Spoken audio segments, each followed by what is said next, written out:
Nous avons eu une chance inouïe d'avoir Oufoué, qui n'était pas universitaire, mais qui avait les pieds sur terre. Il avait les pieds sur terre et il accompagnait chaque pensée par une action directe sur le terrain. Lorsque notre pays est devenu indépendant, eh bien, le président Oufoué a fait définir quelques axes principaux du développement. Le premier avant tout, c'est qu'il a toujours dit qu'il n'y a de richesse que d'hommes. Et sur cette base-là, Oufoué a fait créer l'université d'Abidjan, les autres universités de Bouaké et autres. Il a fait créer les grandes écoles d'ingénieurs, les facultés de médecine, de pharmacie, toutes ces choses-là. Mais il n'a pas fait que ça, parce qu'en fait, Oufoué voulait absolument avoir des Ivoiriens bien formés. Et pour cela, il s'est autorisé à décrocher les enseignants. Ça, on n'en parle pas souvent, mais c'est la vérité. Les enseignants du supérieur et certains enseignants avaient des salaires qui n'étaient pas conformes à ceux de la fonction publique. Mais aucun Ivoirien ne s'est plaint, parce que tout le monde savait que c'était la base et c'était ce dont avait besoin la Côte d'Ivoire. Il a fait construire des logements pour que les enseignants soient logés. Et toutes ces choses-là, on n'en parle pas aujourd'hui. Bon, on dit, on a fait ceci, on a fait cela. Mais Oufoué qui pensait, a fait tout ça. Et il a fait créer toutes ces écoles. Mieux, Oufoué a fait attribuer des bourses à tous les élèves méritants de Côte d'Ivoire, quel que soit le niveau.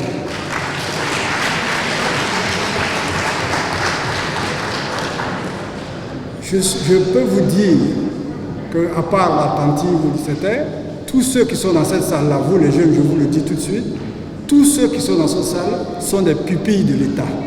C'est-à-dire qu'ils ont obtenu une bourse depuis la 6e jusqu'à ce qu'ils deviennent professeurs. Il faut faire payer tout ça sur les fonds de l'État. Donc, voilà le premier élément. Quand on fait les concours du CABES, c'est toujours les Ivoiriens qui sont en tête. Alors que, rappelez-vous, dans les années 50, quand nous étions dans les écoles primaires, ce sont les Béninois qui venaient nous enseigner ici.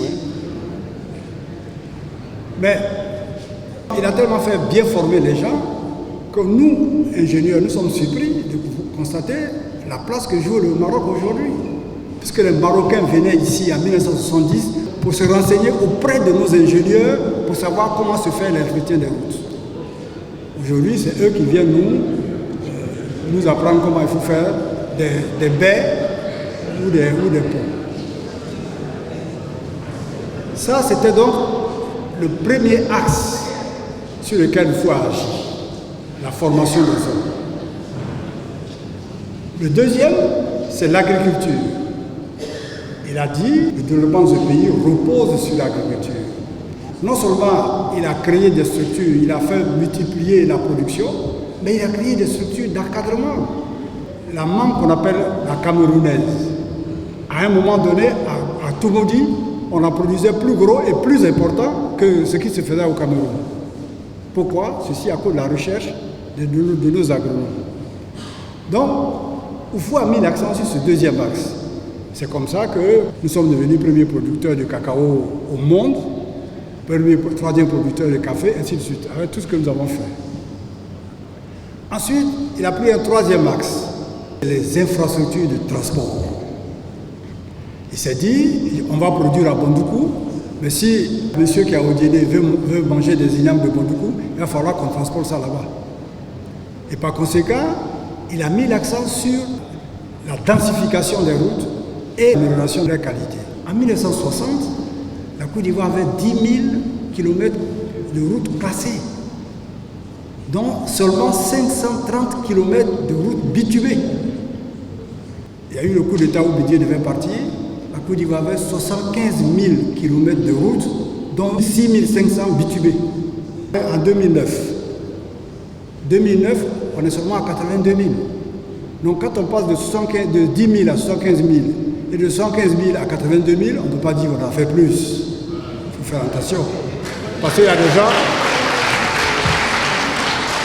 gens comme nous qui avons été un peu à l'école sur les bancs, même si on nous arrachait les tabourets, on sait quand même faire la différence. 4e axe, il a fait agir sur le cadre de vie des travailleurs de Côte d'Ivoire. Mais les mousquetaires du fouet, c'était Isher Assoua, c'était Diawara, c'était Savadogo, c'était Bédier. Ils étaient 4, mais on dit les 3 mousquetaires, mais ils ont toujours 4. Mais ces mousquetaires-là aidaient au fouet à atteindre ses objectifs. Et c'est comme ça qu'on a créé les structures de production de logements, dit à l'époque logement économique, et qui a fait en sorte qu'on a créé la SOGEFIA, la SICOGI, un certain nombre de la SOPIM, un certain nombre de structures comme ça, qui ont permis d'avoir des logements décents dans d'autres machins. Donc voilà le 4e axe sur lequel il faut agir. Fouet voulait absolument que toutes les régions de Côte d'Ivoire bénéficient du développement de la Côte d'Ivoire. La volonté de transférer la capitale au centre de ce pays pour minimiser les distances de déplacement des populations a fait que Fouet a fait des efforts. Pourquoi? Parce qu'il disait lui-même qu'il a envoyé les grandes écoles à Yamoussoukro. Pourquoi? Parce qu'au moins il ne payera pas le terrain, puisque le terrain appartient à ses compatriotes. Il a fait tout ça, et donc il y avait un effort particulier à faire. Et c'est comme ça que sur le plan politique, il a fait en sorte qu'il y ait une chose. C'est avec Fouet qu'on faisait des gouvernements dits régionaux, où on prenait les gens un peu partout. La géopolitique. Mais ça ne s'est pas arrêté là. Sur le plan international, le président Houphouët et tous ces mousquetaires-là disaient qu'il vaut mieux que la Côte d'Ivoire ne soit pas un oasis dans un désert. Et par conséquent, ils avaient une politique extérieure qui faisait de la Côte d'Ivoire que la Côte d'Ivoire n'était ennemie de personne. Ça, c'était important. Et c'est donc en bâtisseur, la Côte d'Ivoire a eu une chance inouïe d'avoir un pragmatique comme Houphouët qui s'est fait aider par ses compétents, qu'il a envoyé lui-même en 1946 en France. Et c'est avec cela qu'il a commencé.